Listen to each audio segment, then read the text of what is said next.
religion juive est schizophrène de questions. Est-ce qu'on a le droit de poser des questions? Et quand est-ce que la question est permise? Quand est-ce que la question est interdite?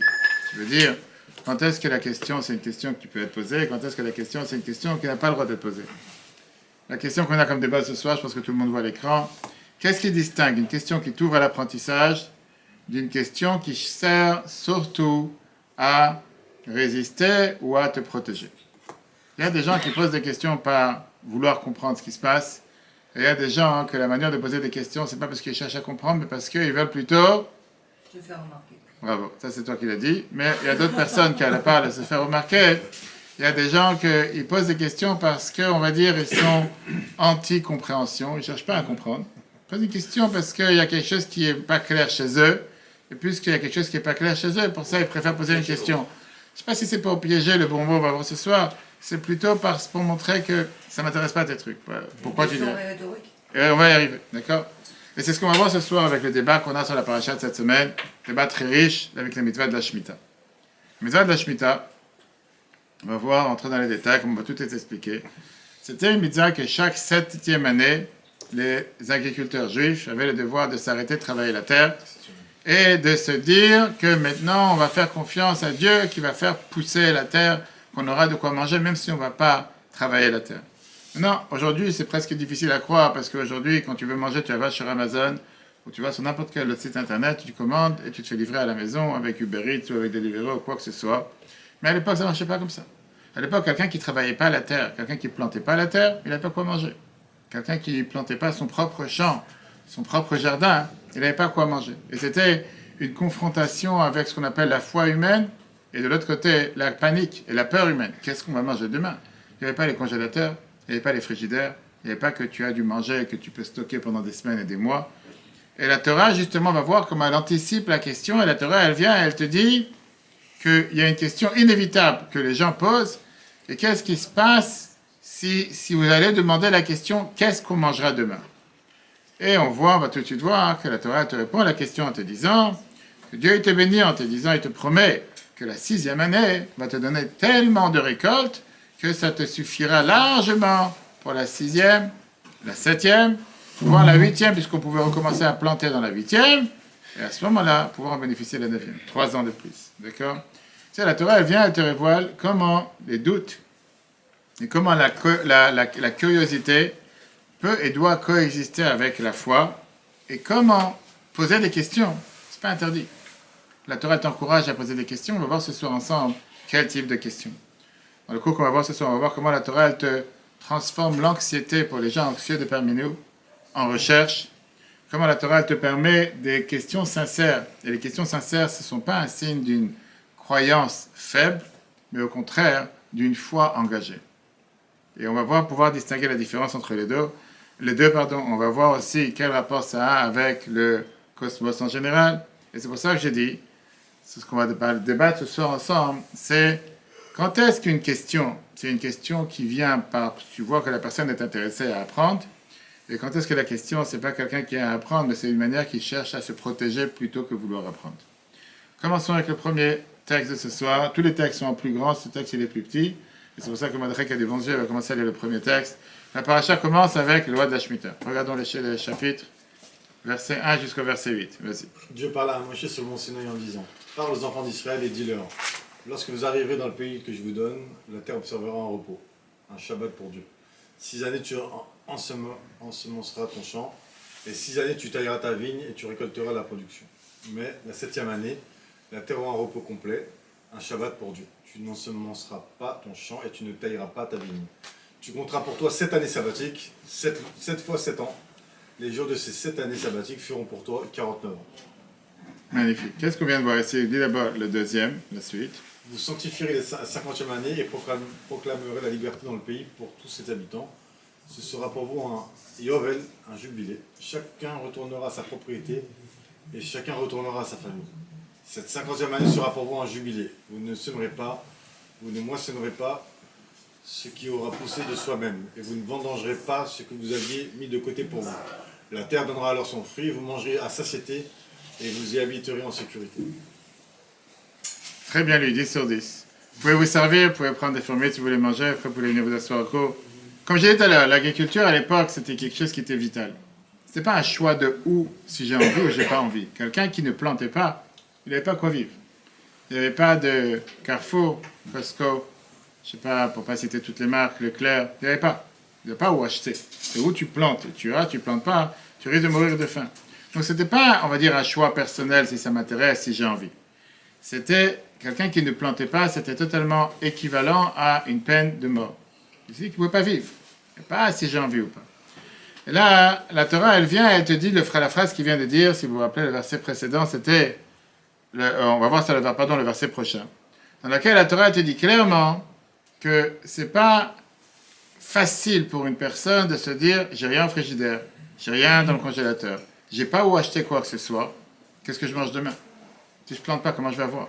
C'est tout à fait normal de pouvoir poser une question pareille. Combien de fois dans l'Antiquité, l'agriculture était vitale? Si on ne faisait pas pousser des nourritures, on avait faim. Manquer une année de travail au champ pouvait être dangereux, voire fatal. Alors la question qu'on a, on va voir comment la Torah nous décrit. Le chitambrou manochal, la question que le peuple a demandé, la question, qu'est-ce qu'on va manger la 7e année? Et la réponse, Dieu bénira ta récolte suffisante pour 3 années. C'est ce qu'on va tout de suite voir. Regardez dans le texte, par Jean-Claude. Et lorsque vous direz que mangeons-nous la 7e année, nous ne sommerons pas et nous ne recueillerons pas notre récolte. Sachez alors que j'ordonnerai ma bénédiction pour vous la 6e année, et elle produira une récolte pour 3 ans. Vous sèmerez la 8e année tout en mangeant encore de l'ancienne récolte jusqu'à la 9e année. Jusqu'à l'arrivée de sa récolte, vous mangerez de l'ancien. Magnifique. La suite. Il faut prêter attention à la formulation. 8 secondes. Qu'est-ce que tu viens de lire juste avant, si tu te rappelles? C'est test de mémoire. Qu'est-ce que tu viens de lire? On vient de voir ici les questions qui sont dans le verset 20, 21, 22. Que Dieu dit, t'inquiète pas besoin de t'inquiéter, pas besoin de te soucier. Quand tu dis qu'est-ce qu'on va manger, Dieu te dit tu verras, tu auras la bénédiction pour 3 ans, vous sèmerez la 8e année, comme ça vous aurez pour la suite. Très bien. On a 2 questions qui dérangent. Et c'est sur ça qu'on va débattre ce soir ensemble. Et je croyais qu'on ne pouvait pas garder la nourriture. Qu'est-ce qu'on peut garder la nourriture? Du moins la conserver. Non, t'as pas le droit. La 7e année. La 7e année, tu dois laisser dans les champs, etc., ce qui pousse. Mais la 6e. On dit juste avant qu'avec sans frigidaire, on ne peut pas conserver. Tout à fait. Mais alors, on parle des fruits et des légumes. On peut conserver 2 ans. On arrive, doucement, on arrive, doucement. Et justement, j'allais dire, il y a plusieurs questions qui se posent. D'abord, les 2 questions principales, c'est la question numéro 1 qui est, on a lu au départ les versets précédents, qui a lu Mordechai, on a parlé de la Shemitah, la 7e année. Après, la Torah nous raconte l'année du Yovel, la 50e année. Après, la Torah, elle revient ici sur ce qui se passe dans la 6e année. Et qu'est-ce qu'il y a si vous allez dire qu'est-ce qu'on va manger la 7e, etc., etc. C'est numéro 1. Pourquoi la Torah doit nous interrompre avec un autre passage, comme si ça n'a rien à voir? Et après, elle revient sur ce qui s'est passé la 6e année. Dis-moi ce qui se passe, la 6e, les questions que tu te poses. Et continue à m'avancer après la 7e, la 50e. Ça, c'est numéro 1, d'accord? Et la deuxième question, c'est la question que Jean-Claude est en train de lire. Pourquoi, donc, Buosi. Il faut prêter attention à la formulation. Et lorsque vous direz que mangerons-nous, car ce verset semble ne pas être à sa place, il aurait dû apparaître plus haut, juste après le commandement. Tu n'ensemenceras pas ton champ, et non ici, après que le texte ait été interrompu par d'autres sujets. Exactement, ça n'a rien à voir. Pourquoi tu interrompes le sujet en 2 moitiés? Numéro 1. Numéro 2, je pense pas que les gens peuvent dire qu'ils vivent seulement sur l'agriculture.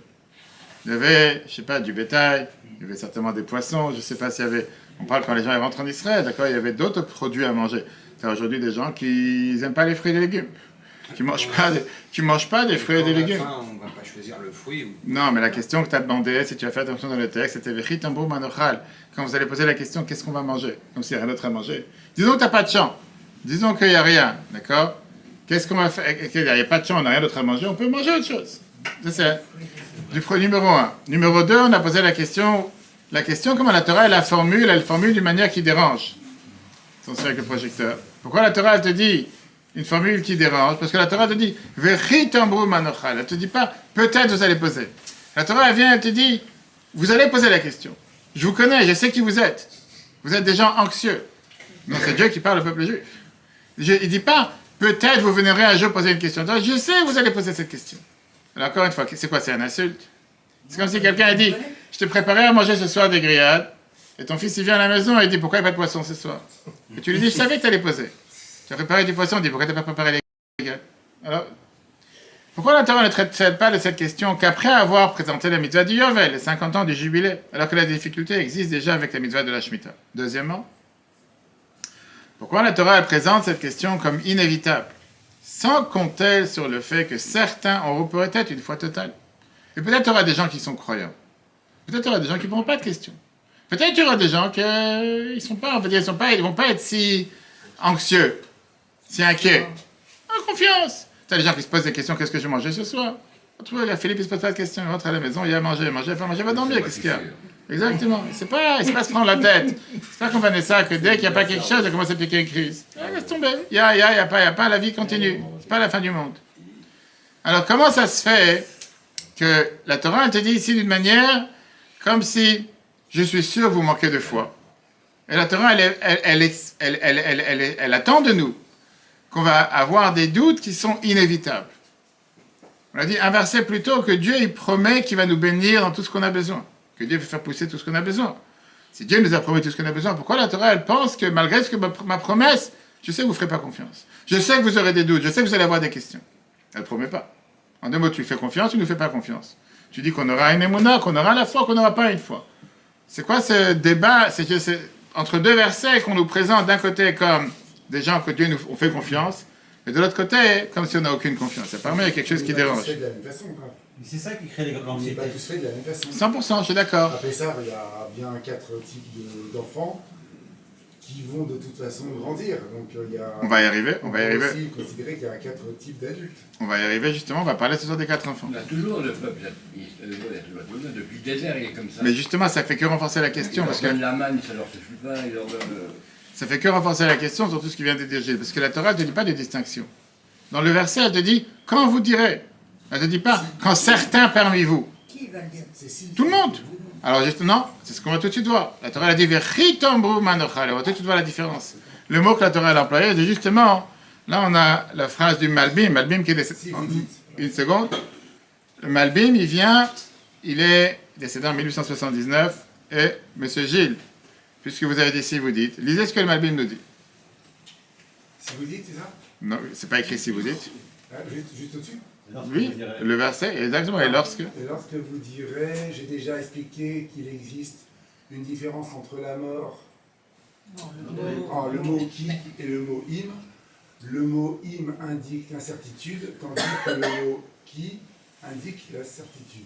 Numéro 1. L'incertitude im et certitude. Exactement. Et là, la Torah elle a employé quel mot? Qui? Vechitambru. Quand la Torah te dit Vechitambru, c'est une certitude, c'est pas un doute, peut-être. La Torah n'a pas parlé peut-être, la Torah t'a dit qui? Ça, c'est le Malbim. Continuons.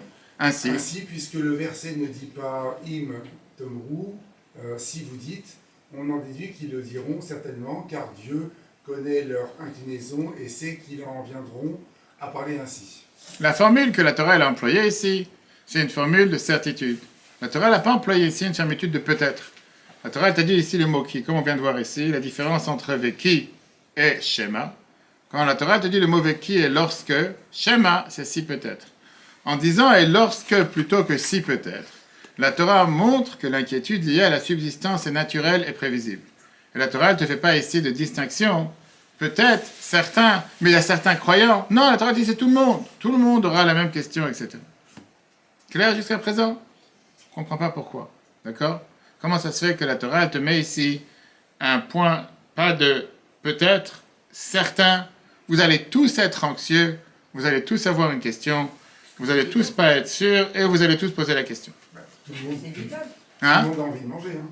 Je ne pas le contraire, mais on a dit tout à l'heure, comme tu l'as bien dit, qu'il y a bien certaines personnes qui ont confiance, qui sont croyants. Si c'est une question de foi, si c'est un doute dans la croyance en Dieu, il y a certains qui croient bien en Dieu. Pourquoi dire que tout le monde aura un doute? Parce qu'on est tous différents avec le libre arbitre. Encore une fois, on est tous différents, je suis d'accord. Ouais, on est- Mais dans le peuple juif, on a dit dans le peuple juif, il y a 600 000 personnes à l'époque. Enfin, disons que la moitié ne sont pas croyants à 100%. Disons qu'il y a encore 25% qui sont croyants à 80%. on peut trouver 10% qui sont croyants à 100%. On peut trouver certains. Mais ok, c'est un super débat du coup a priori. A posteriori, il y a eu des famines énormément en Israël. Il y en a plein qui ont crevé de faim, hein, quelque part. Donc, c'est facile de faire un tel qu'on dit statement. Quand est-ce qu'il y a eu des famines en Israël que les gens ils sont morts? Je sais pas, maintenant, on a autant maintenant de la Torah qu'on a reçu la Torah. C'est une histoire qui est... Quand? Bah, je connais pas les dates. Peu de gens pourraient vous affirmer qu'il y a des dates. Malgré tout, la Torah en parle.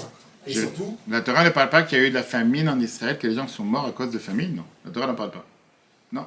Donnez-moi les versets dans la Torah, c'est écrit. Elle en parle notamment parce que Dieu, justement, dans Berukota, il dit si vous ne respectez pas et... On n'est pas arrivé à Berukota, on est pas là, on est dans vous Béar. apporterai plein de misère. Si, dont la famine. une seconde, si. Est-ce que ça s'est passé? Oui, C'est conditionnel. Si. Donc, ça ne s'est pas passé. La Torah elle te dit, si on rentre maintenant en Israël, le peuple juif, et la Torah elle te dit clairement que par ça que vous allez respecter les lois de la Shemitah. Par ça, vous n'allez pas travailler la terre. Au contraire, vous allez avoir encore plus de récoltes que si vous ne faisiez pas la Shemitah. Jusqu'à aujourd'hui, c'est prouvé, comme on verra après, que même les nations du monde aujourd'hui te disent qu'il faut laisser reposer la terre 1 an, 2, ça dépend si c'est la vigne ou pas, pour lui donner plus de force. Aujourd'hui, ils ont même eux, qui ne sont pas encore avec la Torah ni quoi que ce soit, adopté ce que Dieu nous a enseigné dans la Torah. Et on sait que jusqu'à nos jours, ceux qui respectent les lois de la Shemitah, ils ont cette protection que le champ continue à travailler, etc. Alors que les autres, pas forcément, ils ont une telle abondance. Parenthèse fermée, regardons, on va avancer en Adam. Alors, si c'est comme ça, on doit essayer d'interpréter la question de manière différente. Je pense que la question qu'on a posée, elle n'a pas été posée de la bonne manière.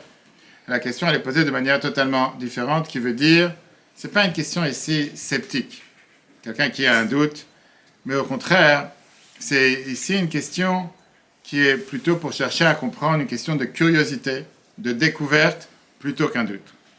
En 2 mots, et comme a mentionné tout à l'heure Gilles, on a déjà eu un précédent pareil dans la Torah. Et ce précédent, il était il y a 1 mois à peine, quand on a fait la fête de Pessah. Dans la fête de Pessah, on a eu ce qu'on appelle, c'était les 4 fils. Dans les 4 fils, on va voir qu'on a eu ce fameux Ben Chacham, ce fils intelligent. Ce fils intelligent, ce n'était pas un fils qui est venu poser des questions pour embêter, mais c'est un fils qui est venu poser des questions par curiosité. C'est juste... Tu vois, il y a une voiture qui bloque, quelqu'un qui a bloqué? Je sais pas. Ok, c'est certainement des gens qui sont venus de Paris qui ne respectent pas les portails de... Ok. Regardons qu'est-ce qui s'est passé avec le fils intelligent, le Ben Chacham. D'accord? Le Ben Chacham, c'est quelqu'un qui n'est pas venu poser une question parce qu'il ne comprend pas. C'est quelqu'un qui est venu poser une question parce qu'il cherche à s'intéresser. Et regardons justement le texte numéro 4. Fabrice, salut, vas-y. Qu'est-ce que cela? C'est la question de l'enfant simple mentionnée dans la Haggadah. Il ne sait pas approfondir sa question et demande de manière générale qu'est-ce que cela. Ailleurs, le verset dit que sont les témoignages, les décrets et les lois. Cela, c'est la question du fils sage. La Torah parle en fonction de 4 fils. Le méchant, celui qui ne sait pas demander, celui qui pose une question générale et celui qui interroge avec sagesse. Magnifique. On va définir qui se trouve ici, qui est l'enfant intelligent, qui est celui qui ne sait pas poser de questions, etc. On va tout de suite voir que la Torah te dit qu'on parle par rapport aux 4 fils. On va parler tout ce soir du Seder. C'est qui ces 4 fils? Quand on te dit que la Torah elle te parle des 4 fils, la Torah, c'est pas forcément la discussion par rapport à Pessah. C'est pas qu'à Pessah qu'on a les 4 fils. On peut assumer, on peut comprendre que la Torah elle emploie ici 4 manières de comprendre. Il y a quelqu'un qui a une tasse verte? Oui, vas-y. Mais il faut changer la voiture.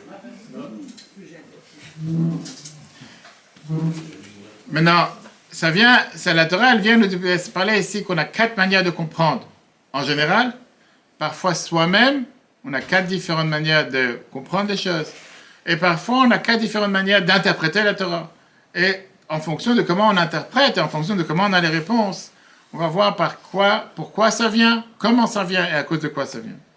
Les leçons des 4 fils dépassent Pessah. On peut s'en servir comme guide pour comprendre les différents types de questions qui surgissent et la manière de les aborder. Le prochain paragraphe, par Vanessa. On comprend généralement l'expression « la Torah a parlé en fonction de 4 fils », comme se rapportant à la mitzvah de raconter la sortie d'Égypte et le soir de Pessah. Autrement dit, les questions des fils concernaient les commandements de cette nuit, et la Torah nous enseignerait à répondre à chacun selon sa nature, mais uniquement dans le cadre de Pessah. Cette interprétation est effectivement juste selon l'approche halachique. Cependant, Dans le sens simple des versets, la question de l'enfant simple ne porte pas sur les mitzvot de Pessah, mais sur la mitzvah du premier-né, sujet qui suit immédiatement sa question. De même, la question du fils sage, selon le sens simple du texte, ne concerne pas Pessah non plus. Il interroge sur les mitzvot en général. Bravo. Qu'est-ce qu'on vient de voir ici? Qu'on n'est pas en train de parler quelqu'un qui ça lui dérange, Pessah, qu'est-ce que vous êtes en train de faire? C'est pas qu'il est là pour attaquer. Il n'est pas là pour attaquer. Mais là, il faut comprendre de manière beaucoup plus profonde. Qu'est-ce qui se passe? Qu'est-ce que sont ces différentes choses qu'on fait à Pessah? Mais c'est pas seulement Pessah, c'est toute l'année. Prochain paragraphe pour Meir. J'espère que tu as des bons. Hein? Je ne veux pas te tuer des loups? Je suis dans des loups. Ok, alors vous c'est David? Non, vous c'est Shai Deni. Je rappelle, vous pouvez lire? D'après ce qui précède, chaque fois que l'on rencontre dans la Torah une question au sujet d'une mitzvah, il faut se demander quel type de fils parle ici. Ce n'est pas nécessairement une question née du double ou d'une faiblesse, du doute et d'une faiblesse dans la foi, mais une question à laquelle il faut répondre pour garantir que celui-ci qui demande accomplira la mitzvah. Cela peut être la question d'un fils sage dont le but est simplement de clarifier et de comprendre les détails du sujet, comme la question du fils sage dans la Haggadah. Et personne n'a dit qu'elle a déjà lu le paragraphe? Tu viens de lire le paragraphe? Non, c'est pas celui-là, non, c'est la suite. Celui-là, c'était autre chose. Attends une seconde. Donc tu as lu la deuxième moitié, c'est ça que je me demandais. Ok, bravo. Là, on va voir ce que Jonathan Sachs, grand rabbin d'Angleterre, nous explique justement qu'est-ce que sont ces 4 enfants. Qu'est-ce qu'ils représentent? Et quand on dit 4 fils, c'est pas 4 fils qui sont 4 fils de la Haggadah, mais 4 fils en général. Laurent, à vote. Alors, oui, il y a le Laurent. Ah, j'ai dit Laurent Blanc, mais vas-y, tu vas commencer à lire. Alors, vas-y. Vas-y, avec plaisir, vas-y. Allez, Laurent, on est avec Laurent. toi. D'accord. Alors les 4 enfants sont une image miniature du peuple juif. L'un demande parce qu'il veut entendre la réponse. Un deuxième demande parce qu'il ne veut pas entendre la réponse. Un troisième demande parce qu'il ne comprend pas. Le quatrième ne demande pas parce qu'il ne comprend même pas qu'il ne comprend pas. Notre peuple n'a jamais été monolithique. Bravo. Ça définit exactement les 4 types de juifs qu'on rencontre dans la vie de tous les jours, comme j'ai dit tout à l'heure. Le premier... T'as pas compris, Philippe? Philippe, qu'est-ce que t'as pas compris? Philippe, t'as pas compris où tu te situes ou t'as pas compris si ça existe? Il a oui, c'est D'accord. Tous les 4. C'est pas la pyramide de Pauline qui sont ne veut pas entendre la réponse. Alors juste, tu connais pas ça. T'as des gens qui posent des questions juste pour déranger. Ils sont pas intéressés à comprendre. T'as juste à regarder les gens qui sont interviewés dans la télévision, les gens politiques qu'on interpelle, peu importe. T'as des gens que la manière, tu vois tout de suite que la manière que la personne elle a posé une question n'est pas intéressée à avoir une réponse. C'est pas la réponse qu'ils cherchent. C'est juste pour esquiver à autre chose, juste pour détourner du... Regarde encore une fois. Le premier il demande parce qu'il veut entendre la réponse. Je suis pas d'accord. De quel? Parce qu'il y en a qui ne veulent pas poser la question parce qu'ils font confiance à Dieu. Non, parle pas de Dieu maintenant. Parle pas de Dieu, oublie. Laisse Dieu tranquille. Parle pas de Dieu maintenant. Parle pas de Dieu, on parle dans la vie de tous les jours. C'est comme ceux qui font la prière, qui comprennent rien à ce qu'ils font. Parle pas de ça. Mais Pas c'est de la ça. même chose. Non. Ils font confiance. Non, encore une fois. Laisse Dieu de côté, laisse la prière de côté. Là, on parle maintenant de 4 types de personnes qui se trouvent dans la vie de tous les jours. Il y a ceux qui ne posent pas la question justement parce qu'ils savent qu'ils peuvent avoir confiance dans le futur. Une seconde. Regardons, analysons ça. Et que la destinée est déjà... Non, parce que vous mélangez avec le texte d'avant, le futur, etc. Oublions le futur, oublions Dieu, oublions la chute. On ne parle pas de ça. On parle de 4 personnages qui existent dans la vie de tous les jours. Des choses compliquées. Des fois, le fait de poser la question, c'est ça qui crée l'anxiété. Ouais, vous avez 4 Le espèces en simple, même temps. il vit très simplement. Il vit tranquillement. Ok, je vais poser la Il n'est question. pas anxieux, il n'est pas angoissé, il n'est peut-être pas curieux, d'accord? Mais il suit la loi, il avance. Oublions la loi, encore une fois. Vous allez chez le docteur. Mais admettons qu'il- Vous allez chez le médecin. Non, Oui. il a pas compris. Oui. Et le médecin, il vous dit, prenez tel médicament 5 mg, tel médicament 10, tel médicament Je 20. prends. Anticipe pas, lui. Je ne dis pas pourquoi. Une seconde. Il sait pourquoi, lui. Mais Ah, est-ce mais il y en a, que, ils une vont dire seconde, pourquoi. est-ce que le fait qu'il y a quelqu'un qui vient et qui pose la question pourquoi, ça le rend quelqu'un de mauvais? Non, Ça le rend quelqu'un de non confiant? curieux. Pas forcément, il veut comprendre. Il a le droit de vouloir comprendre. Curieux. Mais encore une fois, c'est pas que la personne, parce que c'est ça qu'il est en train de dire. La première demande parce qu'il veut entendre la réponse. Il veut une simple question, pas parce qu'il est anxieux, pas parce qu'il a peur. Non, le docteur il lui dit 5 mg, 5, 10. Je veux comprendre c'est quoi la différence entre les deux et pourquoi je dois prendre les deux. Il n'y a rien de mal en voulant chercher à poser cette question. Le deuxième, il demande parce qu'il ne veut pas entendre la réponse. En deux mots, il se dit clairement, si je dois prendre tel médicament, ça veut dire qu'il y a quelque chose qui va m'arriver. Si je ne prends pas, je préfère pas que quelque chose m'arrive, je n'ai pas envie de le prendre, laisse-moi tranquille. Alors pourquoi il demande? Parce que c'est plus fort que lui. Alors pourquoi c'est interdit, quand on va avoir un enfant, de demander au médecin si c'est un garçon ou une fille? Où c'est écrit une chose pareille? Ouais. On apprend beaucoup de choses ce soir. Non, mais... Dans ma Torah, on nous dit que c'est pas bien de j'ai demander. jamais entendu, dans ma Torah, ça n'a jamais été écrit. Dans l'Ancien Testament, c'est pas écrit. Peut-être dans le Nouveau, Mais c'est pas écrit parce que c'est... j'ai jamais entendu une chose pareille. C'était pas à l'époque, c'est pour ça. J'ai jamais... Attends. Peut-être que ça n'existait pas à l'époque, on pouvait savoir. C'est écrit nulle part qu'on n'a pas le droit de demander. C'est écrit nulle part. Nulle part. Nulle part, je peux D'accord. vous l'affirmer, nulle Donc part. ça veut dire que comme On a tout c'est à fait le droit de faux, demander. Et donc on a le droit de demander. 100%. Je sais. À 100%. Pourquoi tu n'as pas le droit? On a le droit. Le deuxième demande parce qu'il ne veut pas entendre. Le troisième demande parce qu'il ne comprend pas. Il veut chercher à comprendre, il a le droit. Le quatrième ne demande pas parce qu'il ne comprend même pas ce qu'il ne comprend pas. En deux mots, il est tellement déconnecté, ça lui parle pas. C'est pas de quoi tu parles, c'est pas, ça ne le dérange pas. Très bien, ok. Avec ça, chers amis, on va voir. Le fils sage, il pose ses questions à la fin, comme on va tout de suite voir. Pourquoi? Parce qu'en général, avant de passer à ces paragraphes, la question qui se pose. Quelqu'un qui entend en général un discours ou quoi que ce soit, est-ce qu'il pose la question avant d'avoir entendu de quoi on parle? Je peux vous dire que la majorité des gens, à peine tu commences à parler, ils ont déjà des questions. Et combien de fois j'ai dit dans les cours, la majorité des gens attendent qu'on finisse. Non, les gens, ils veulent avoir la réponse avant qu'on a commencé à parler. Mais c'est comme ça, c'est une nature humaine, il n'y a rien de mal. Tu as des gens qu'ils vont attendre la fin, mais après ils risquent d'oublier. Donc aujourd'hui, ils peuvent noter ou enregistrer. Mais là, on va essayer d'analyser c'est quoi le fils sage. Quand le fils sage, il te dit, et on revient à la question qu'on a demandé tout à l'heure, la question qui était, qu'est-ce qu'on va manger? On a dit tout à l'heure que cette question, elle vient quand? À la fin des versets qu'on a demandé, on a parlé de la Shemitah, la 7e année, on a parlé du jubilé. Et après, on est revenu en disant, et quand vous allez dire qu'est-ce qu'on va manger la 16e, on a posé la question, pourquoi on a interrompu avec un autre paragraphe qui n'a rien à voir? Pourquoi attendu jusqu'à la fin? Une fois que Dieu il a présenté les deux mitzvot de la Shemitah et du Yovel, parce qu'on dit que leur fils sage, il pose ces questions à la fin parce qu'il cherche à comprendre, non à contester, ni à prouver que quelque chose est faux. En général, tu as des gens qui veulent tout de suite prouver qu'il y a quelque chose qui ne va pas, ils veulent tout de suite attaquer. Non, mais quand même. Attends une seconde. Peut-être qu'il n'y aura pas le non, mais quand même, peut-être qu'il y aura quelque chose. Celui-là, il vient, c'est pas parce qu'il a une question sceptique. Est-ce que c'est comme si, mais alors comment on va manger si on ne travaille pas? Comment on va manger si on ne plante pas les champs? En deux mots, une question qui est plus attaquante qu'autre chose. Comment tu veux me dire de ne pas planter si? Comment tu veux qu'on mange? Non, sa question elle est curieuse. Oui, j'ai une totale confiance en Dieu. Je sais que Dieu il dit qu'on va manger, on va manger. Mais néanmoins, je suis curieux de savoir d'où tu vas pondre le manger. Si le champ ne fait pas sortir, si le frigidaire n'existe pas, si Carrefour n'existe pas, d'où on va avoir... C'est une question par curiosité, pas par attaquer. Ça, c'est la différence. Mais non. Yosef, excuse-moi, il a déjà abordé le sujet. Hein. Yosef, Avec les 7 années grasses et les 7 années maigres. comment il a porté le sujet? Il a résolu le problème avec De la famine en Égypte. Comment stocker, la gestion de la consommation. Sauf qu'à l'époque... C'est un super cours d'économie et de gestion alimentaire. Ça, c'est par rapport à Yosef. Oui. Très bien. Mais là, on ne parle pas de Yosef, là, on parle de chacun avec son champ. Qu'est-ce qu'il devait faire la 6e année? C'est un cours, comme je vous dis, Oui. ça marche aussi. Alors, on parlera de Mais Yosef la après. famine existe aussi en dehors des Eretz Israël. Hein. Et comme vous l'avez dit, la jachère existe aussi chez les Goïms.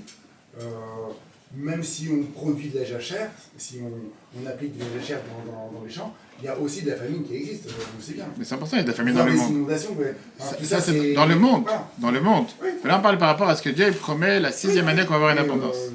Il y Et a donc, aussi des crises, c'est ça que je veux dire. au final, on est obligé de dire que c'est inévitable.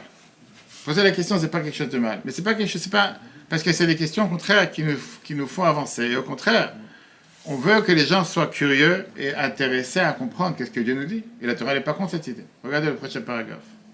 Après que Dieu a expliqué les mitzvot de la Shemitah et du Yovel, le jubilé, il est naturel de se demander comment cela va concrètement fonctionner. Comme le fils sage de la Haggadah, cette curiosité n'est pas de doute. C'est un désir de comprendre. De telles questions sont naturelles et révèlent une volonté sincère de comprendre comment Dieu pourvoit aux besoins. À côté, comment vous vous appelez? À côté de Laurence? Oui? Martine et Ma- Léa. Léa, vous voulez lire? Bien sûr. Allez-y. En plaçant le verset, et lorsque vous direz, à la toute fin de l'ensemble du sujet, même après les lois du Yovel, la Torah montre clairement qu'il ne s'agit pas de la question d'un fils méchant, dont il faudrait corriger les doutes afin de garantir qu'il accomplira la mitzvah de la Shemitah. Il s'agit plutôt de la question d'un fils sage. Après avoir lu la promesse de Dieu, la terre donnera son fruit et vous mangerez à satiété. Le fils sage veut comprendre les détails de cette bénédiction. De quelle manière la bénédiction de Dieu se manifestera-t-elle durant les années où nous ne sèmerons pas et ne recueillerons pas notre récolte? Car cela pourrait se produire de plusieurs façons. Le dernier paragraphe. Oui. La réponse de la Torah est que la bénédiction prendra la forme de l'abondance. La terre produira, la 6e année, une récolte tellement abondante qu'elle suffira pour 3 années. Elle produira une récolte pour 3 années. Magnifique. Qu'est-ce qu'on vient d'avoir ici? La première leçon qu'on vient d'avoir, c'est comment poser des questions. Qui veut dire, c'est bien de poser les questions. Le judaïsme encourage à poser les questions, mais on doit être conscient comment poser les questions. On doit avoir ce prototype de cet enfant sage, de cet enfant intelligent, que son but c'est de découvrir, contrairement à le scepticisme, ou l'opposition, ou bien avoir un but anxieux. Poser des questions pour découvrir, oui. Poser des questions par anxiété, non. Poser des questions parce qu'on veut découvrir, pas parce qu'on a des doutes, c'est merveilleux. La Torah elle encourage à poser des questions. La Torah n'est pas contre, et au contraire, plus on pose des questions, plus on découvre. Mais si c'est des questions qui sont posées juste par doute ou par anxiété, la Torah elle est contre, comme moi tu vois. Dans le judaïsme, poser des questions est encouragé, mais l'intention compte. Pourquoi on les pose? Soit comme le fils sage, la Torah nous dit, demande pour apprendre et comprendre, non pour douter ou argumenter. Laurence, à votre tour. Il y a une Laurence ce soir, pas deux, donc il n'y a pas de doute. Allez. On a juste besoin de dire merci, c'est tout. Mais Dieu nous-mêmes nous encourage à poser des questions. Il veut qu'on pose des questions. Il ne veut pas qu'on reste sans questions. Allez-y. Donc, 4 versets servent de base aux 4 fils de la Haggadah. L'éducation n'est pas de l'adoctrinement, c'est apprendre à l'enfant à être curieux, à s'étonner, à réfléchir, à questionner.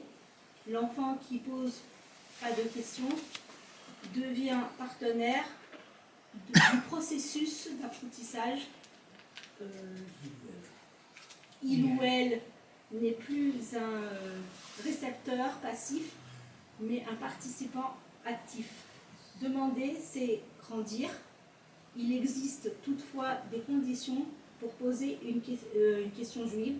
La première, chercher sincèrement à apprendre, non à douter. Ridiculiser, rejeter ou s'éloigner, c'est ce que fait le fils méchant de la Haggadah. Il ne demande pas par désir de comprendre, mais comme prélude à un départ. Deuxième condition, accepter les limites de notre compréhension. Tout n'est pas intelligible à chaque instant. Au début du XXe siècle, certains scientifiques pensaient que presque toutes les grandes découvertes auraient déjà été faites. C'est un test de vue ce soir. On est chez l'ophtalmo pour savoir s'il faut agrandir la vue ou pas. Imaginez que les 100 années suivantes mais à la théorie. Écoutez, c'est intéressant, écoutez ce qu'il dit. Au début du XXe siècle, certains scientifiques pensaient que presque toutes les grandes découvertes avaient déjà été faites, il n'y a plus rien à apprendre. Continue, Laurence. Sans imaginer que les 100 années suivantes verraient naître la théorie de la relativité d'Einstein, le principe d'incertitude d'Eisenberg, le théorème de Gödel, la preuve de l'origine de l'univers par la Big Bang, la découverte de l'ADN et le décodage du génome humain. Génoma humain. Magnifique. Bravo. Maintenant, ce qu'on vient de voir, qu'il y a 100 ans en arrière, La grande majorité des scientifiques pensent qu'on a déjà tout découvert, qu'on n'a plus rien à apprendre. Regardez ce qui s'est passé en un siècle, tout ce que Laurence vient de lire. On vient de découvrir, on a parlé de la théorie de la relativité d'Einstein, le principe d'incertitude de Heisenberg, la théorème du Gödel, la preuve de l'origine de l'univers par le Big Bang, la découverte de l'ADN et le décodage du génome humain, et ça c'est quelques-unes parmi tellement de choses qui ont été découvertes. Maintenant, la même chose aujourd'hui. On avance le 2e siècle, le siècle dans lequel nous sommes. Combien de choses, il y a à peine 20 ans, quand tu disais à quelqu'un, un jour tu auras un portable qui soit aussi fin qu'une carte bancaire, de quoi tu parles? Ou quand on avance avec aujourd'hui l'intelligence artificielle, dis ça il y a quelqu'un il y a 10 ans, il y a 15 ans, tu me dis, quel monde tu es? Aujourd'hui on va opérer avec des robots. Aujourd'hui on va découvrir, aujourd'hui on a découvert cette semaine que l'intelligence artificielle est capable de découvrir des cancers en phase avancée des années en avance avant que quelqu'un ou un médecin pourra les découvrir. Va raconter ça à quelqu'un il y a 5-10 ans, tu dis de quoi tu parles? Et dans 10 ans on sera. Ça veut dire quoi? Philippe? Concernant la Torah, de nombreux juifs allemands et américains du 19e siècle ne comprenaient pas les prières juives, demandant le retour à Sion et les ont supprimés du livre de prières. Ces faits doivent nous inspirer une certaine humilité. Une seconde, là on arrive à qu'est-ce que ça veut dire poser une question dans la religion juive. Poser une question c'est bien, mais reste quand même avec une humilité. C'est pas parce que tu vas pas avoir la réponse à la question que pour ça, il faut tout mettre en l'air. Vous ne comprenez pas, au 19e siècle, qu'est-ce que ça veut dire qu'on dit dans la prière 3 fois par jour, qu'on va tous revenir à Sion? De quoi tu parles? Il n'y a pas de Sion. Merci, au revoir. On enlève. Je ne comprends pas, tu bases. Regardez la suite. Vas-y, Toute orthodoxie scientifique ne résiste pas forcément à l'épreuve du temps. Et tout ce que nous ne comprenons pas dans le judaïsme n'est pas pour autant incompréhensible. Les aspects de la vie juive qu'une génération trouve difficiles peuvent devenir pour la génération suivante les plus porteurs de sens. La foi ne s'oppose pas aux questions, elle s'oppose à la certitude superficielle selon laquelle ce que nous ne comprenons pas serait tout ce qui existe. Magnifique. Ça veut dire quoi? Ce que nous comprenons serait tout ce qui existe. C'est-à-dire que la Torah, elle encourage la question. Va débattre, va poser des questions, va t'intéresser. Par curiosité, tu dois poser, tu dois chercher. Au contraire, plus tu poses, plus tu seras intelligent, plus tu vas comprendre. Mais la question que j'ai pas compris, que j'ai pas eu de réponse, n'empêche pas le fait que même si j'ai pas compris, ce qui est écrit dans la Torah est vrai. Et si je l'ai pas compris aujourd'hui, ce sera le siècle prochain. Et si je l'ai pas compris maintenant, comme on a parlé, si vous vous rappelez, il y a 2 semaines, quand on a parlé de la cacheroute, quand la Torah, elle a écrit dans la paracha Shmini, qu'il y a seulement certains animaux qui ont une des 2 marques de fabrique pour un animal cachère, ou qui ruminent, ou qui ont des cerveaux fendus. Qu'il n'y a pas plus de 4 animaux sur la planète. La Torah, elle écrit ça il y a 3338 ans. Qu'il y a seulement 4 animaux sur la planète qui ont un des 2 symboles, pas les 2. Qui était à l'époque avec Google, avec l'intelligence artificielle, avec ChatGPT pour savoir. Et la Torah te l'affirme. Quand la Torah, elle te dit que les poissons cachers, c'est les poissons qui ont des écailles, et ceux qui ont des écailles, ils ont forcément des nageoires. La Torah t'affirme avec certitude. Alors que, une seconde. Alors que l'inverse, celui qui a des nageoires, il n'a pas forcément des écailles. Comment la Torah pouvait le savoir? Et les gens qui posent la question. D'où je peux savoir, d'où je peux deviner une chose pareille? Il y a 3338 ans. Et on peut parler encore une fois avec des centaines de preuves. Ce n'est pas le cours de ce soir, mais qui veut dire, poser des questions, tu as le droit. Et la Torah te demande de chercher à poser des questions. Mais le jour où j'ai pas une réponse à ma question, ça veut dire quoi que la Torah est la Torah? Elle a patience de savoir que ce que tu n'as pas découvert aujourd'hui, tu vas découvrir plus tard. Est-ce qu'on te dit qu'aujourd'hui, la rapidité, on dit qu'aujourd'hui, Rambam, Maïmonide écrit que quand Mashiach va venir, c'est ce qu'on va arriver tout de suite à l'époque de Mashiach, qu'on aura les notions et la connaissance qui sera aussi large que ce qu'il y a, comme la mer recouvre les océans, l'eau recouvre les océans. Donc aujourd'hui, tu as tellement d'informations, on dit on avait une conférence, je racontais une des formations que j'ai fait il y a 2 semaines avec des médecins en Israël qui te disaient qu'aujourd'hui, comment on utilise l'intelligence artificielle dans la médecine. Qu'à l'époque, pour qu'un médecin puisse lire le dossier médical d'un patient qui vient le voir, et qui devait lire des centaines et des centaines de feuilles, et que pas forcément il avait tout lu, et pas forcément quand il arrivait à la page 158, il se rappelle quel était le début du dossier. Et parfois, il fallait énormément de temps, il fallait énormément de personnel pour pouvoir traiter les documents et savoir de qui on parle. Alors qu'aujourd'hui, avec un clin d'œil, en 1 seconde, on a les résultats, on sait ce qui se passe. Et comment on peut être fait performant d'une manière sans précédent, en termes de temps, pas seulement gain de temps, gain d'argent, mais c'est surtout, qui aurait pu penser à une chose pareille? Et ça, c'est ce que la Torah nous a prédit, que l'ère messianique, c'est ce qu'on va découvrir. Sauf qu'à l'époque, ils disaient, arrête, l'ère messianique, de quoi tu parles? Ça ne va pas changer. Et ça, c'est ce qu'on va arriver justement. Donc ça nous apprend une leçon importante sur la curiosité, la manière comment c'est important de pouvoir poser les questions et de quelle manière poser les questions. Et là, on va rentrer maintenant dans tout ce qui est le cosmos, qui est... D'où les 20% des prix Nobel. Ça, tu veux créer des antisémites, pourquoi pas? Mais de toute façon, c'est un fait, encore une fois, c'est un fait. Bah oui. C'est un fait. C'est un fait que le peuple juif qui fait 0,00.6 de l'humanité a reçu 22% des prix Nobel. Bah oui. Ceux qui ne sont pas contents, tant pis pour eux, qui sont à leur faire. C'est la réalité, encore une fois. Ouais, non, mais ça veut dire que c'est la Torah aussi qui nous... Alors, on ne va pas dire que tous ceux qui ont reçu des prix Nobel, c'était des génies dans la Torah. Non, mais c'est... La Torah qui te dit que... C'est la culture Le de fait de poser vouloir... la question et Oui, de- mais encore une fois, le fait de vouloir découvrir et Pas d'avancer. forcément religieux, Mais mais apprendre. c'est 100%. aussi- Certains ne sont même pas du tout religieux, ils connaissent même 100%, pas 100%. cette théorie-là, donc 100%. c'est un peu compliqué de Non. s'attribuer des prix Nobel. Et puis je dirais qu'il y a d'autres personnes qui sont très très très intelligents, ils n'ont pas de prix Nobel, hein, avant. Je suis d'accord. Ceux qui ont inventé autre chose. Je suis d'accord, mais encore une fois... Par contre, je veux rebondir, c'est la Torah, elle est quand même très claire, comme vous l'avez dit, Dieu a nommé des animaux cachers qui ruminent, etc. Alors que vous ne pouvez pas savoir, hein, je veux dire, la terre est tellement vaste. Malgré tout, on parle de Dieu dit écaille plus nageoire, en sachant que la Guémara vient derrière en disant si on voit sur un poisson qui a des écailles, automatiquement il y a des nageoires.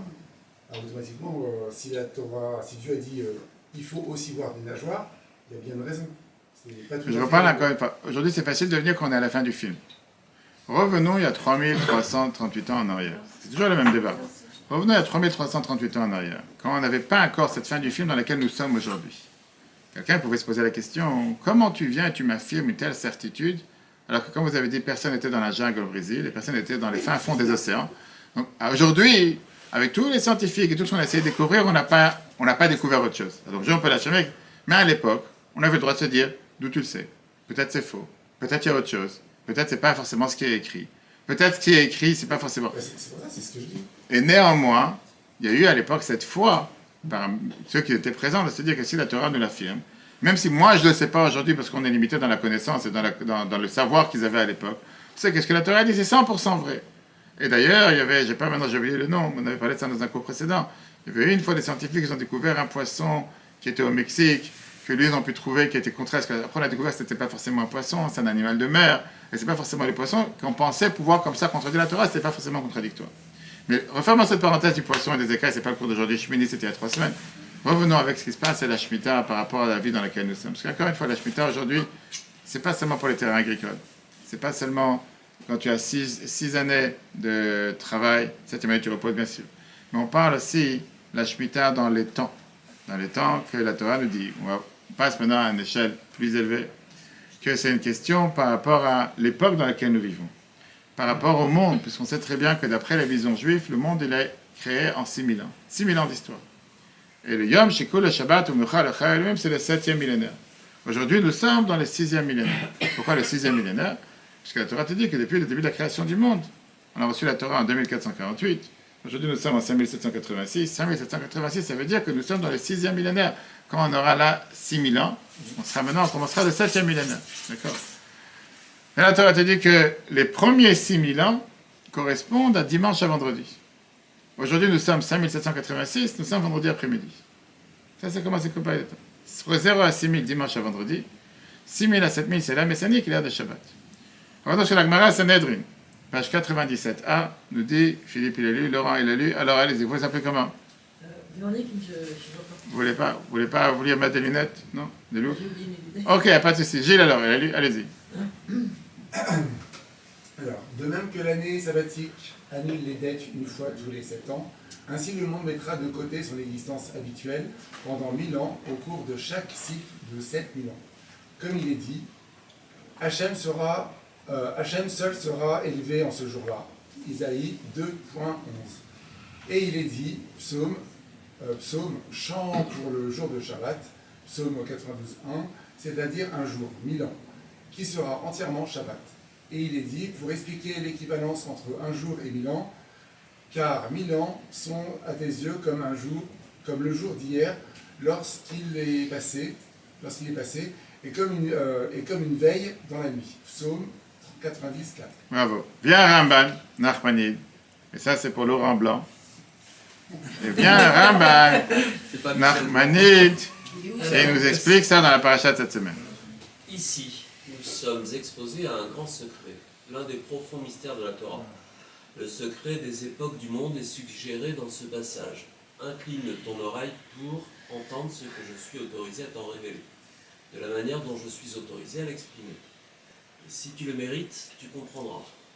J'ai déjà écrit dans la session de Bereshit que les 6 jours de la création correspondent aux 6 millénaires du monde, et que le 7e jour, un Shabbat pour Dieu, correspond à l'ère future qui sera entièrement Shabbat, pour le grand nom de Dieu, comme nos sages l'ont enseigné. Le 7e jour, on disait psaume, chant pour le jour de Shabbat, pour le temps futur, qui sera entièrement Shabbat, et repos pour la vie éternelle. Ainsi, les jours de la création font allusion à la formation originelle du monde, tandis que les années du cycle de la Shemitah évoquent le déroulement de l'histoire du monde. Bravo. Avec ça, Nachmani nous explique que les questions qu'on a posées dans la paracha qu'on a posée au début, et quand vous allez dire qu'est-ce qu'on va manger la 7e année, c'est la question qu'on se pose tous aujourd'hui.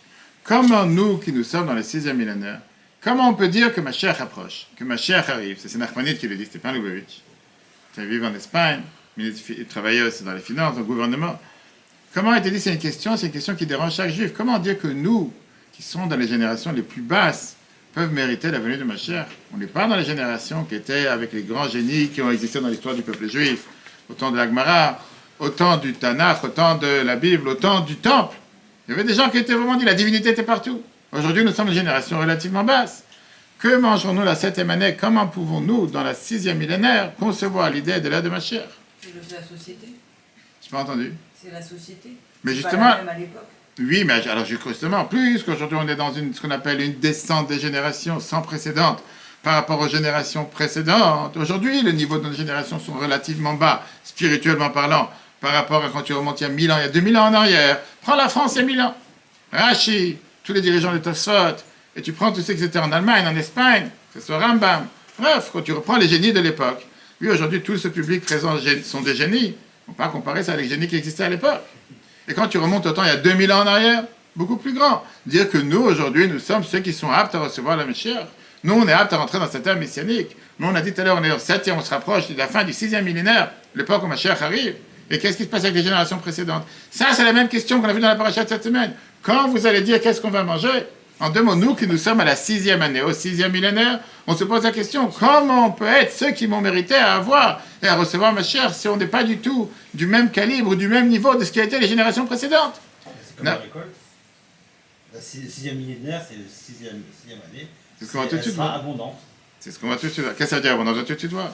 Et pour développer cette question de manière beaucoup plus profonde, quand on revient à la Shemitah, qu'on a dit tout à l'heure, on a dit c'est la même explication qu'on a eue pour la Shemitah qu'on a reçue aujourd'hui. Parce que beaucoup de commentateurs t'expliquent que c'est la même logique. Le fait que la Torah, elle te dit pourquoi il fallait travailler, pourquoi il fallait laisser la Shemitah, pourquoi il fallait laisser la 7e année se reposer. La Shemitah peut être expliquée par une logique simple et pratique, et ça c'est Maïmonide qui nous dit ça dans les guides des égarés. Laisser la terre se reposer tous les 7 ans, la garde saine et productive. Et ça c'est la raison basique. D'accord? Pourquoi? Puisqu'il y a un cycle de 7 ans, la Shemitah. Et en règle générale, la terre est la plus faible la 6e année. Une fois qu'elle a travaillé pendant 6 ans sans repos, 6e année est la plus faible. On ne va pas se voiler la face, qu'il y a beaucoup de gens qui vont dire qu'elle arrive la fin de la semaine, en général, elle arrive vendredi. Pour les juifs, ils sont fatigués, ils ont travaillé toute la semaine. Mais la Gemara, elle dit bien la phrase, Kol mishetarar be'erev Shabbat, yochal be'Shabbat. Seulement celui qui s'est fatigué vendredi, celui qui s'est fatigué dans la semaine, il pourra manger Shabbat. Pour les autres, ils ont fatigué jusqu'à samedi, ils vont se reposer dimanche, le jour du Seigneur, le jour du repos. En règle générale, la terre, c'est la même chose. Elle a travaillé 6 ans. La 6e année, c'est le moment où elle est le plus fatiguée. Et puisqu'elle est le plus fatiguée, c'est à ce moment-là qu'elle doit se reposer. Elle doit s'arrêter de travailler. D'accord? Donc, c'est exactement la même chose. De dire que c'est à ce moment précis que la 6e année, l'année, la terre est la plus fatiguée, c'est là qu'elle va donner la plus grande abondance. Ça n'a pas de sens. Et ça, c'est la question que tout le monde... Puisqu'elle a travaillé 6 ans non-stop, maintenant, la terre, elle est totalement fatiguée, elle n'a plus de force. Comment, à ce moment-là, elle peut donner le plus de produits? Le plus d'abondance? Revenons à l'histoire cosmique qu'on est en train de parler par rapport à Mashiach, c'est exactement la même chose. 6000 ans d'histoire avec tout ce qui s'est passé jusqu'à présent, avec toutes les plus grandes époques, les belles époques du peuple juif. Aujourd'hui, notre époque, c'est plutôt une époque faible, un champ faible par rapport au champ précédent, par rapport aux époques précédentes. Et plus on avance, plus on est faible de manière spirituelle. Les générations précédentes, ils étaient supérieurs spirituellement parlant par rapport à nos générations.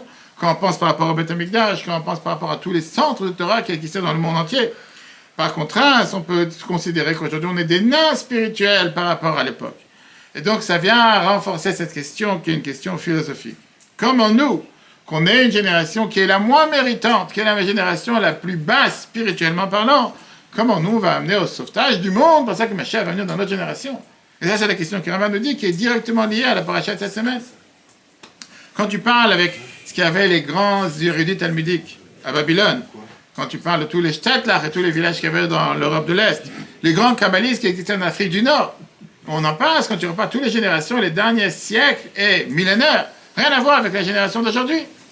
Donc comment nous, on peut se dire que nous sommes tellement des nains par rapport à l'époque? Comment on peut voter le Mashiach? Et la réponse, c'est quoi? La même réponse que Dieu nous a donnée dans la Shemitah, c'est la même réponse adaptée aujourd'hui. La manière dans Guide de Zégaria a été dit que la terre augmente sa production et devient plus forte lorsqu'elle reste en jachère. Et c'est pour ça qu'on avait les devoirs de la Shemitah. Alors, comme on l'a dit tout à l'heure, le cycle de la Shemitah, ça c'était 6 ans et la 7e année qui devait se reposer. Et dans notre génération, on est aussi dans la 6e année. La réponse, à la 6e année, les champs sont épuisés. La récolte de la 7e année semble impossible. Aujourd'hui, au fil des générations, nous nous éloignons de nos racines et devenons spirituellement plus faibles. Et comment Dieu répond à la Shemitah? C'est la même réponse par rapport à la question d'aujourd'hui. Dieu peut le réaliser. De même qu'il bénit les champs épuisés de la 6e année, de la même manière, il peut prendre nos efforts sincères et amener Mashiach. C'est pas que nous, on peut le faire. Nous sommes des nains. Et comme le Rabbi répétait à chaque fois, nous sommes des nains sur les épaules d'un géant. Et quand tu es un nain sur les épaules d'un géant, tu vois beaucoup plus loin que si tu es un nain qui est assis par terre. Ça, c'est toute la différence. On peut être des nains. C'est vrai que nous sommes la génération qui est la plus basse. C'est vrai que nous sommes la génération qui est la plus éloignée de tout ce qu'on veut. Mais on est sur les épaules d'un géant, qui veut dire on bénéficie de tout ce que les générations précédentes ont fait jusqu'à présent. Donc aujourd'hui, on a juste qu'à finir le travail. C'est comme quand tu as Laurence qui prépare un gâteau qui te fait 3 étages, et un meilleur, il vient et il met le sucre glace. Et après, il dit j'ai fait le gâteau. Pas de toi, je parlais pas de toi. Il y a des gens qui sont comme ça, qui viennent. N'est-ce pas, Laurent? Qu'est-ce que t'en penses? Des gens qui préparent, qui font tout le travail, etc. Après, quelqu'un, il a mis la cerise sur le gâteau et dit waouh, j'ai fait le travail. Qu'est-ce que tu as fait le travail? Bien sûr qu'heureusement que tu as mis la cerise sur le gâteau, parce que tu n'aurais pas mis la cerise. Peut-être ça aurait pas été. Ah, bien sûr qu'il faut la mettre, je suis d'accord avec toi. Mais tu ne veux pas prendre de crédit en disant que tu as fait tout le gâteau parce que tu as mis la cerise sur le gâteau. C'est magnifique, heureusement que tu l'as mis, parce que sans ça, il n'y aurait pas eu de cerise. Peut-être le gâteau n'aurait pas eu de goût, peut-être il n'aurait pas été vendu. La réalité, c'est vrai, quand tu parles des pâtissiers, les gens, parfois, ils voient le produit fini. Ils voient le gâteau qui est en vitrine, c'est magnifique. Personne ne pense que 3 h du matin, quelqu'un a dû se lever pour faire la pâte. 4 h du matin, l'autre, il a dû venir pour décorer, l'autre, il a dû faire la mousse. Ça a dû rentrer dans le four, ressortir du four, le glaçage, rentrer dans le congélateur, ressortir. Des fois, ça a dû passer 3-4 heures pour te vendre ce gâteau qui te met en vitrine. Et tu dis, waouh, c'est magnifique. Tu sais combien de personnes étaient investies dans ce travail? Combien de gens ont travaillé dur? Combien de gens n'ont pas dormi la nuit? Les immunisés, ils le savent. Et après, la personne qui vient et te dit, je veux dire merci à la personne qui a vendu le gâteau parce que la vendeuse, elle est très sympa. Magnifique, elle est très sympa. Elle fait que son travail à vendre le gâteau sans plus. Mais elle n'a fait aucun effort pour fabriquer ce gâteau. Je ne critique pas la vendeuse, mais elle ne pense pas qu'on est en train de critiquer le serveur. Le serveur, il est très bien. Mais le serveur, il est au bout de la chaîne. On a besoin du serveur. Le serveur doit être présent. Mais le serveur, il est seulement le maillon dernier de la chaîne qui a fait en sorte que, parce qu'il y a toute la chaîne d'abord, pour ça, le serveur est arrivé. Alors après, tu peux dire, heureusement que le serveur est là. Bien sûr, 100%. Mais avant le serveur, il y a toute une chaîne derrière. Et au final, c'est tout un ensemble. Et ça, c'est le travail que nous faisons aujourd'hui à la CIMI. Même si aujourd'hui, on est plus que des serveurs, puisqu'au final, Moshe Rabbeinu, dans la Torah, il a déjà dit qu'il était la personne la plus humble de tout le peuple juif, de toute la personne qui est sur terre. Et comme le Chachamim nous enseigne pourquoi, il a vu la génération dans laquelle nous sommes avec toutes les difficultés à pouvoir pratiquer Torah et Mitzvot. Et néanmoins, on fait Torah et Mitzvot. Moshe Rabbeinu qui disait, si moi je serais dans leur génération, j'aurais pas été le Moshe que j'étais à l'époque. Parce qu'on avait tellement de difficultés, tellement de choses qui peuvent nous distraire de pouvoir faire ce qu'il faut faire. Et néanmoins, on fait ce qu'il faut. Comme un soir où il pleut, où il fait froid. Qu'est-ce que je vais sortir pour aller écouter un cours de Torah? Et néanmoins, les gens se déplacent. Magnifique. Mais remarque, quand tu remontes il y a 20-30 ans en arrière, pas forcément les gens ont eu la même facilité. Est-ce qu'on peut faire un similaire entre la sortie d'Égypte et l'époque qu'on vit aujourd'hui? En termes de quoi? Spiritualité? Non. Justement. Non. Parce qu'on est au plus bas en ce moment. C'est comme à la sortie d'Égypte, on était ignorants. Justement, il y avait les 49 jours dans lesquels on devait se raffiner, s'évoluer, changer, c'est numéro 1. Et numéro 2, il ne faut pas oublier que quand on est sorti d'Égypte, on n'était pas existant, il n'y avait pas le peuple juif. On est né seulement au don de la Torah. Donc si tu veux, quand on est sorti d'Égypte, c'était même pas le bébé dans le ventre de sa mère, c'était 0. on a reçu la Torah, on était le pied le plus élevé. Sauf, et là tu rejoins un point qu'on va voir justement à Shavuot, l'énorme différence entre le moment où on a reçu la Torah et aujourd'hui, c'est quand on a reçu la Torah, c'était un cadeau gratuit sans effort.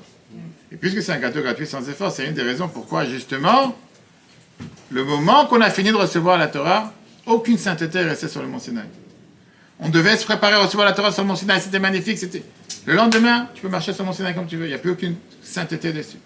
Alors que le mont du temple, qui est arrivé avec tellement d'efforts et tellement de difficultés, même si le temple est détruit, la Torah te dit que de Shalazazam, que la divinité n'est pas partie du mont et toi. Pourquoi? Pourquoi l'un oui et l'autre non? Parce que l'un est arrivé sans zéro effort de notre part. C'est pour ça que ça n'a pas duré un jour. 40 jours plus tard, on a eu la faute du Vaudor. Et tout le monde demande la question, comment est-ce possible qu'on a vu la divinité sur terre? On a reçu les 10 commandements, comment on a pu faire le Vaudor quelques jours plus tard? Parce qu'on n'a pas été changé de l'intérieur. Et ça revient à ce qu'on avait parlé Shabbat il y a 2 semaines. Que quand quelqu'un reçoit tout sur une assiette sans travail, un enfant qui reçoit tout sans effort, il ne valorise pas le travail qui est fait. Et automatiquement, il ne valorise pas ce qu'il reçoit, parce qu'il n'a fait aucun effort. Quelqu'un qui se fatigue pour recevoir, et qui fait des efforts, il va valoriser beaucoup plus important. Regardons le texte numéro 10. Ça, c'est pour Fabrice qui est tout au bout. Tout à les lunettes. Magnifique. Quelle leçon on a de ce cours qu'on a eu ce soir sur cette paracha Béa avec la mitzvah de la Shemitah? Le message qu'on prend de ce soir, c'est un message énormément important. La Torah n'attend pas de toi d'être parfait, mais fais ce qui est ta partie, fais ce que toi tu dois faire. Peu importe si tu considères ça petit ou insignifiant. Pour Dieu, il sait que c'est une valeur, c'est une difficulté, c'est un effort que tu as fait. Dieu il fera le reste.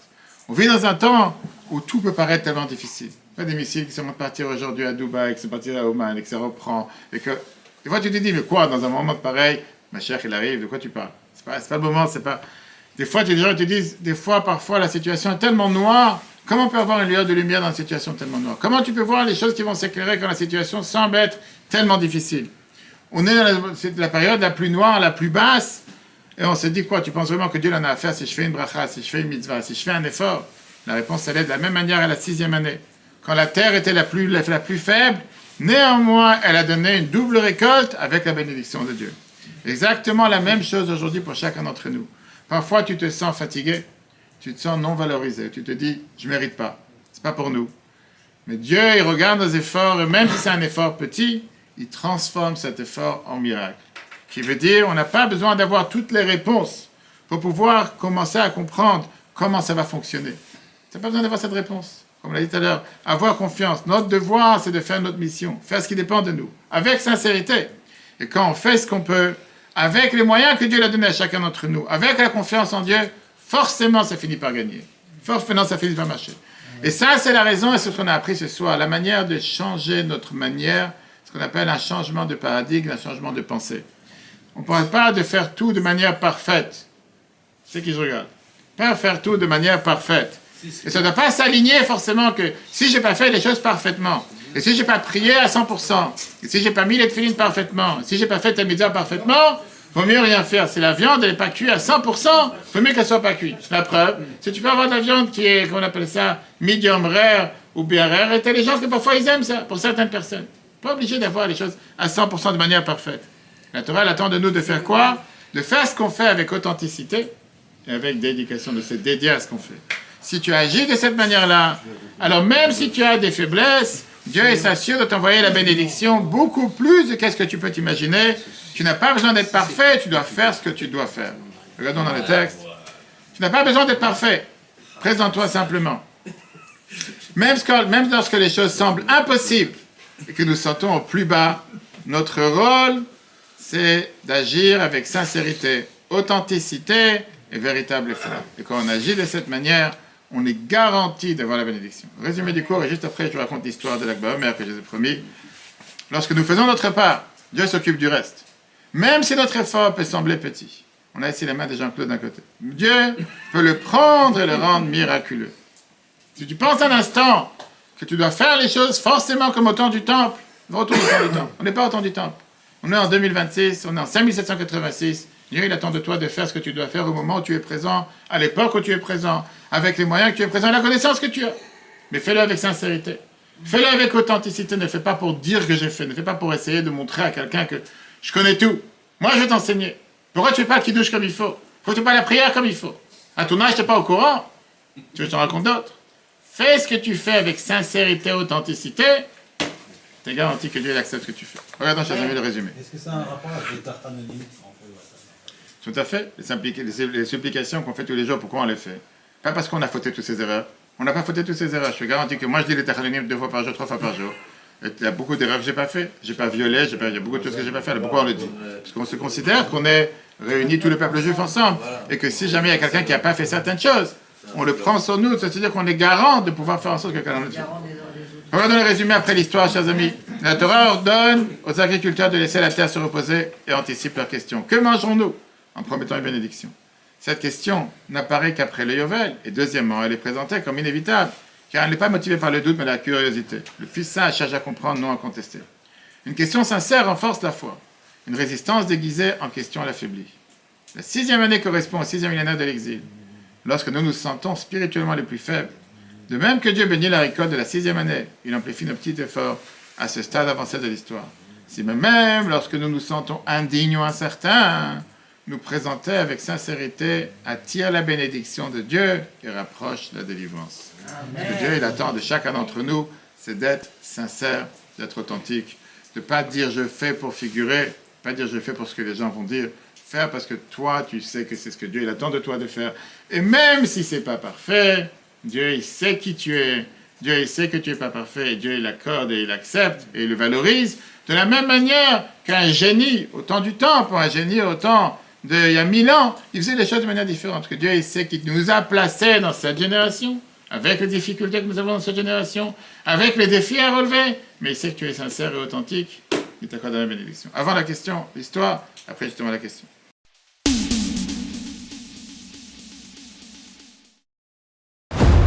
Eutora.fr, la Torah en live. Ce cours est proposé par Eutora.fr. Pour nous aider à continuer à diffuser les cours de Torah, vous pouvez faire même une petite contribution sur notre site www.eutora.fr dans l'onglet « Faire un don ». Retrouvez-nous aussi sur les réseaux sociaux.